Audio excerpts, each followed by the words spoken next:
students, in this video we'll do character sketch of Dr. James Harriet and Mrs. Pamphry in very easy language. So we shall begin with character sketch of James Harriet. James Harriet was veterinary doctor. James Harriet एक veterinary doctor था. Veterinary doctor होता है जो animals का treatment करता है. He was family doctor of Mrs. Pamphry.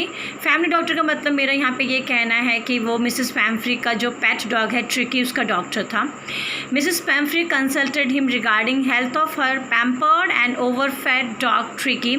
और Mrs. Pamphry उससे Tricky की सेहत को लेके आगे पीछे ट्रीटमेंट लेती थी और उसके बारे में उसकी सलाह भी लेती थी. सो जेम्स हैरियट वॉज. अब हम जेम्स हैरियट के बारे में लिखते हैं ताकि हमारा अच्छा हो आंसर भी और हमारा प्रेजेंटेशन भी अच्छा होना चाहिए. तो एग्ज़ाम में भी आप इसी प्रकार ब्लैक पेन यूज़ कीजिएगा. नेक्स्ट पॉइंट है आपका tactful surgeon. James Harriet was indeed a tactful surgeon. James Harriet एक वास्तव में एक बहुत अच्छा सर्जन था. वो टैक्टफुल था, उसको ये पता था कहाँ पे किस प्रकार उसको किस नीति का प्रयोग करना है. He knew that it was very difficult to give treatment to Tricky at house, so he wisely said that Tricky must be kept under observation for fortnight at his surgery. Doctor James Harriet जानते थे कि घर पर रह के tricky का इलाज करना मुश्किल है क्योंकि मिसेस पैम्फ्री उसकी डाइट को कम नहीं करेगी. इसीलिए उन्होंने चालाकी से मिसेस पैम्फ्री को कहा कि ट्रिकी को सर्जरी में रखना पड़ेगा. फोर्टनाइट मीन्स 14 डेज़ के ऑब्जर्वेशन में. Their Tricky got well itself just because of proper diet and exercise. और जो जेम्स हैरियट थे उन्होंने टैक्ट का यूज़ करके मिसेस पैम्फ्री से कहा कि हमें ट्रिकी को सर्जरी में रखना पड़ेगा 14 डेज़ के ऑब्जर्वेशन में. और फिर वहाँ पर उन्होंने ट्रिकी को कुछ मेडिसिन नहीं दिया, जस्ट प्रॉपर खाना दिया और अच्छी सी एक्सरसाइजेस की उसने अदर डॉग्स के साथ. और केवल इसकी वजह से ही जो है ट्रिकी ठीक हो गया. सो इस प्रकार आप ब्लैक पेन ज़रूर यूज़ करना स्टूडेंट्स. इस तरीके से आप लिखिएगा, देन आप ब्लैक पेन यूज़ कीजिए. नेक्स्ट हम लिखते हैं गुड एम्प्लॉयर. मुझे ऐसा लगा हम ये पॉइंट भी लिख सकते हैं. Good employer. When Pumphrey started sending eggs, wine and brandy, then doctor Herriot did not enjoy alone. He enjoyed with his helpers. It shows that he was good employer who took care of his employees. अब यहाँ पे good employer का हमारा मतलब है कि जब उसके पास अच्छा खाना आने लगा, एग्स आने लगे, वाइन आने लगा, ब्रांडी आने लगा, तो उसके बाद डॉक्टर हैरियट ने ये नहीं है कि अपने आप ही इंजॉय किया और ये सब खाना अपने घर लेके गया. उसने अपने हेल्पर्स के साथ इंजॉय किया. इससे ये पता चलता है कि डॉक्टर जेम्स हैरियट एक अच्छे एम्प्लॉयर हैं, एक अच्छे बॉस हैं जो अपने एम्प्लॉयज़ का भी बहुत ख्याल रखते हैं और शेयरिंग करके जीवन का आनंद उठाते हैं. नेक्स्ट पॉइंट हम बच्चों ये इस प्रकार लिखेंगे. अगेन देखिए ब्लैक पेन हमने यूज़ किया है तो हमारा प्रेजेंटेशन कितना अच्छा लग रहा है. Good human being. James Harriet was not selfish. James Harriet ना ही सेल्फिश थे और ना ही ग्रीडी थे. दो he could keep tricky for more days and enjoy lavish feast, but he did not do so because he knew that Mrs. Pamphry loved her Tricky too much and could not live without it. अब देखिए James Harriet दिल का एक बहुत अच्छा इंसान था.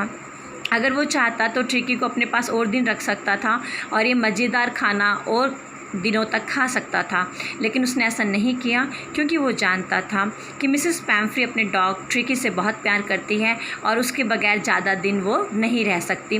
तो इस बात से ये पता चलता है कि जेम्स हैरियट एक दिल के एक अच्छे सर्जन थे, दिल से भी वो एक अच्छे इंसान थे. तो बेटा इस प्रकार देखिए आपका प्रेजेंटेशन होना चाहिए. इस प्रकार आप लिखिएगा एग्ज़ाम में character sketch of James Herriot और इस प्रकार से आपकी प्रेजेंटेशन होनी चाहिए. वीडियो को पॉज कीजिएगा और फिर ध्यान से लिखिएगा ऐसे. सो एग्ज़ाम से प्रेजेंटेशन बहुत मैटर करता है बेटा. Students now will do character sketch of Mrs Pumphrey. So Mrs Pumphrey was rolling in wealth. Rolling in wealth का मतलब होता है बहुत धनी है वो. So Mrs Pumphrey was rolling in wealth. She was very rich lady, she loved her Tricki a small dog too much, she was. तो इस प्रकार आप ब्लैक पेन से लिखिएगा character sketch of Mrs Pomfrey. उसके बाद तीन चार लाइन ब्लू पेन से लिखिएगा और फिर हाईलाइट करने के लिए हम कुछ इंपॉर्टेंट पॉइंट्स लिखेंगे। सो मिसेस पम्फ्री एक धनी स्त्री थी और वो अपने ट्रिकी से बहुत ज़्यादा प्यार करती थी। और शी वॉज, वो कैसी थी? पहली बात, careful and loving towards tricky, वो ट्रिकी के लिए बहुत ज़्यादा केयरफुल थी और बहुत ज़्यादा प्यार करती थी। सो हम ऐसे लिखेंगे, Mrs Pomfrey was very careful about tricky, she had all necessary things like quotes, bats, bowls, all games of Tricky. She used to overfeed it. She used to give cod liver oil, Horlicks etc. सो इस समय ये पता चलता है कि वो एक बहुत केयरफुल थी और बहुत ज़्यादा प्यार करती थी ट्रिकी को। और डॉग होने के बावजूद भी ट्रिकी के लिए उसने कितने सारे कोट्स रखे हैं, बैट्स रखे हैं, यूटेंसिल्स रखे हैं और गेम्स भी रखे हैं। हम नेसेसरी के बजाय लग्जरी वर्ड भी यूज़ करेंगे तो हमारा आंसर और बेटर होगा स्टूडेंट्स। नेसेसरी की जगह आप लग्जरी यूज़ करते हैं तो ये और बेटर होता है। हमको उसका नेक्स्ट पॉइंट पता चला। So she was anxious lady, तो हमारा ऊपर she was anxious lady, anxious का मतलब होता है चिंतित।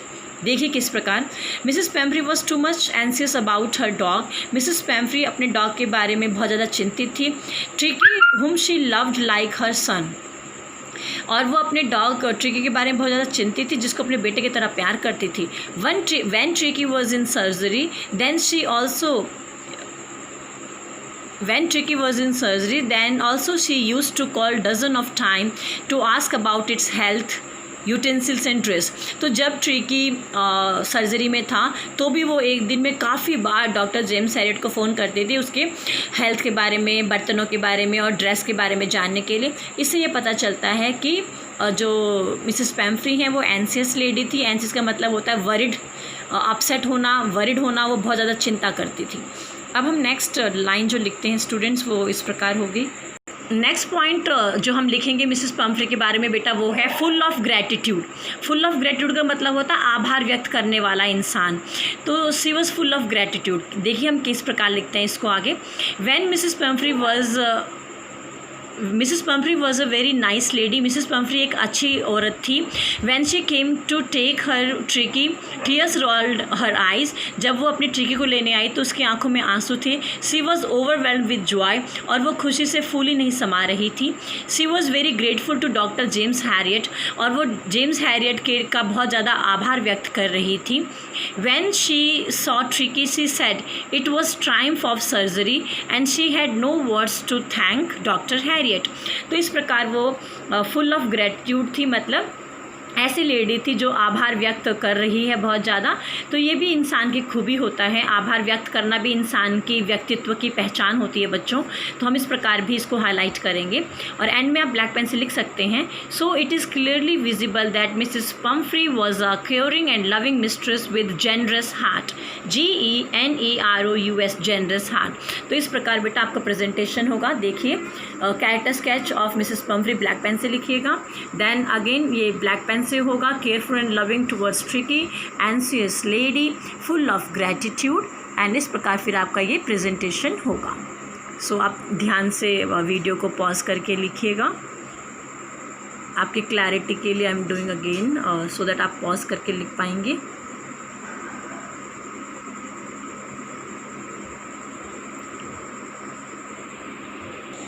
So students, in this video we did character sketch of James Herriot and this beautiful lady, good mistress as well, Mrs. Pumphrey। हमने बहुत अच्छे प्रेजेंटेशन के साथ किया। इस प्रकार अगर आप भी अपने एग्ज़ाम में अटैम्प्ट करते हैं तो आपका स्कोरिंग बहुत अच्छा होगा। Thank you students.